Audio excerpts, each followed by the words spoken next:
ومن أحسن قولا ممن دعا إلى الله وعمل صالحا وقال إنني من المسلمين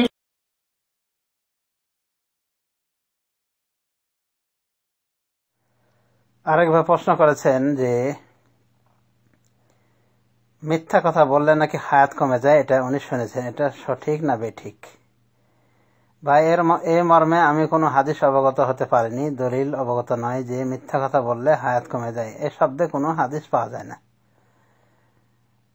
তবে কোনো কোনো সময় মিথ্যা কথা বলার কারণে নিজের ধ্বংস নিজে ডেকে আনে, এরকম কোনো কোনো সময় হয়। যেমন একটা প্রবাদ বাক্য রয়েছে আরবিতে, আসিদকু ইউনজি ওয়াল কাযিবু ইউহলিক, সত্যবাদিতা নাজাত দেয় এবং মিথ্যাবাদিতা ধ্বংস করে। এমন একটা ঘটনা খুবই প্রসিদ্ধ রয়েছে বিভিন্ন দেশের বিভিন্ন ভাষাতে, যে এক রাখাল, বকরির রাখাল, এমনি মানুষকে চিল্লাচিল্লি করে ডাকতে শুরু করে যে এই বাঘ এসেছে, বাঘ এসেছে। মানুষ আসলে সে হো হো করে হাসা শুরু করে, মানে মানুষকে নিয়ে ঠাট্টা করেছে। সে আসলে বাঘ ডাক আসেনি, এমনি সে ডেকেছে মানুষকে। তো এভাবে মানুষ প্রতারিত হয়ে ফিরে যায় এবং ওই রাখালকে গালমন্দ করে। আরেক দিনের ঘটনা, সত্যি রাখাল চলে আসে, ওই রাখালের নিকটে বাঘ চলে আসে। এবার সে আর্তনাদ করছে, চিল্লাচ্ছে বাঘ থেকে রক্ষা পাওয়ার জন্য, কিন্তু তার সাহায্যে কেউ আগে আসলো না। এজন্য যে সে মিথ্যাবাদী, হয়তো বা এবারও মিথ্যা বলছে, কেউ আসেনি। পরে বাঘ এসে তাকে ওই ফেড়ে আহত করে তাকে শেষ করে দেয়। তো এরই ওপরে এই প্রবাদ তৈরি হয়েছে, আরব্য প্রবাদ তৈরি হয়েছে। আরবি ভাষা ছাড়া অন্যান্য ভাষা তো এই প্রবাদ বহু চালু রয়েছে, বহুল প্রচলিত রয়েছে, যে আসিদকু ইউনজি ওয়াল কাযিবু ইউহলিক, সত্যবাদিতা মানুষকে নাজাত দেয় আর মিথ্যাচারিতা ধ্বংস করে। তো কোনো কোনো সময় মিথ্যা বলার কারণে নিজের ধ্বংস নিজে টেনে আনে, মানে অকাল মৃত্যু তার চলে আসে। যদিও অকাল মৃত্যু বলা ঠিক না, মানে তার মৃত্যুর সে নিজেই কারণ হয়ে যায় মিথ্যা বলার কারণে। অনেক সময় মিথ্যা বলার কারণে মিথ্যার অপরাধে দণ্ডিত করে, সরকার দণ্ডিত করে বা প্রতিপক্ষ দণ্ডিত করে থাকে মিথ্যা বলার কারণে। তো এই হিসেবে কোনো কোনো ক্ষেত্রে দেখা যায় যে তার জীবন নাশ হয়, কিন্তু মিথ্যা বললে সর্বাবস্থা হায়াত কমে যাবে এমন কথা ঠিক নয়। আমাদের আসলে কোরআন হাদিসের জবানে কথা বলা উচিত, এ জাতীয় বিদাতি কথা বলা ঠিক নয়। সত্য মিথ্যা বলা বিষয়ে কোরআন হাদিসে অনেক কিছু এসেছে। যেমন সত্যবাদিতা সম্পর্কে আল্লাহ রাব্বুল আলামিন বলেন সূরা আত-তাওবার আয়াতে, ইয়া আইয়ুহাল্লাযীনা আমানু তাকুল্লাহা ওয়া কুনু মা'আস সাদিকিন, হে ইমানদারগণ তোমরা আল্লাহকে ভয় করো এবং সত্যবাদীদের সাথে থাকো। তো আল্লাহ এখানে সত্যবাদীদের সাথে থাকতে বলেছেন। অনুরূপভাবে রাসূলুল্লাহ সাল্লাল্লাহু আলাইহি ওয়াসাল্লাম তিনি বলেছেন, আলাইকুম বিসসিদকি, তোমরা সত্যবাদিতাকে অবধারিত করে নাও, মানে সত্য কথা বলো। ফাইন্না সিদকা ইহদি ইলাল বির, কারণ সত্যবাদিতা নেকির দিকে নিয়ে যায়। ওয়া ইন্নাল বিররা ইহদি ইলাল জান্নাহ, আর নেকি নিয়ে যায়, নেকি পথ দেখায় জান্নাতের। ওয়া ইন্নার রাজুলা লা ইয়াযালু ইয়াসদুকু হাত্তা ইউকালা, ওয়া ইন্নার রাজুলা লা ইয়াযালু ইয়াসদুকু ওয়া ইয়াতাহাররা সিদক হাত্তা ইউকতাবা ইনদাল্লাহি সিদ্দিকান, এবং একজন ব্যক্তি সর্বদা সে সত্য বলতে থাকে এবং সত্য বলার চেষ্টা করে, সদা চেষ্টা করে, এমনকি তার নাম আল্লাহর নিকটে সিদ্দিক, মহা সত্যবাদী লেখা হয়। এভাবে রাসূলুল্লাহ সাল্লাল্লাহু আলাইহি ওয়াসাল্লাম সহিহ মুসলিমের হাদিসে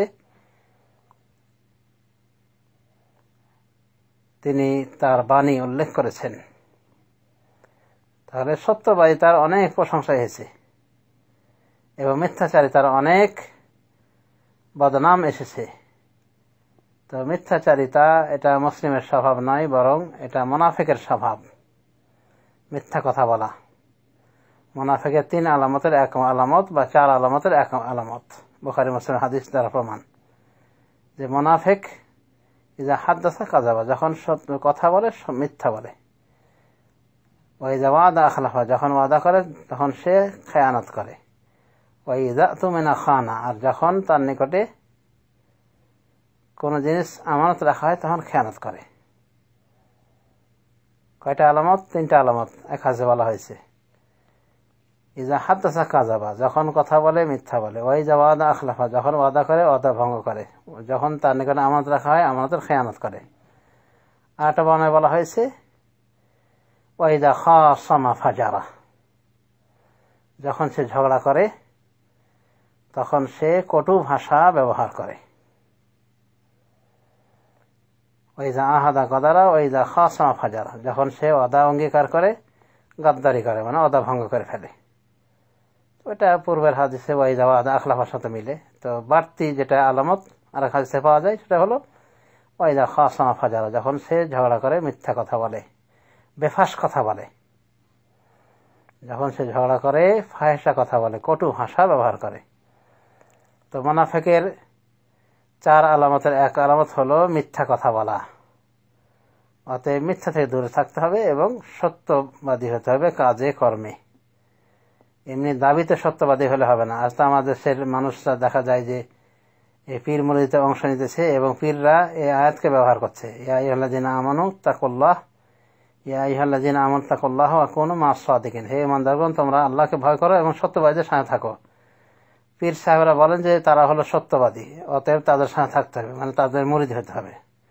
এটা একটা জঘন্য মিথ্যাচার। তারা সত্যবাদী কেন? তারা মিথ্যাবাদী। তাদের কথা কর্ম লেখনী প্রমাণ করছে তারা চরম মিথ্যাবাদী, ভণ্ডের দল। তো পীর মুরিদ তরিকার সকলেই ভণ্ড বলা যেতে পারে। এখানে কোনো ডানপন্থী বামপন্থী পীর নাই, বরং যাকে বামপন্থী ডানপন্থী বলা হয় সেটাও আরেক ভণ্ড। তবে এরপরও বলা যায় যে একটু ভালো আর মন্দ তো আছে ভণ্ডের ভিতরে, মানে তুলনামূলক কম ভণ্ড আর বেশি ভণ্ড, এরকম আর কি। কিন্তু ভণ্ড ছাড়া কেউ কোনো পীর হতে পারে না। পীর মুরিদি হতে হলে ভণ্ড হতেই হবে। পীর মুরিদ তরিকায় যেতে হলে ভণ্ডামি করতেই হবে, ধর্মের নামে অধর্ম এবং ধর্মের দোহাই দিয়ে সুন্নাত বিরোধী কাজ বিদাত এবং শিরক চর্চা করা লাগবেই পীর মুরিদ তরিকায় গেলে। তো যা হোক, কোরআন হাদিসে যেভাবে এসেছে সেভাবেই আমাদের সীমাবদ্ধ থাকা উচিত। কোরআন হাদিস দ্বারা এমন কথা আমরা পাচ্ছি না যে মিথ্যা কথা বললে হায়াত কমে যায়।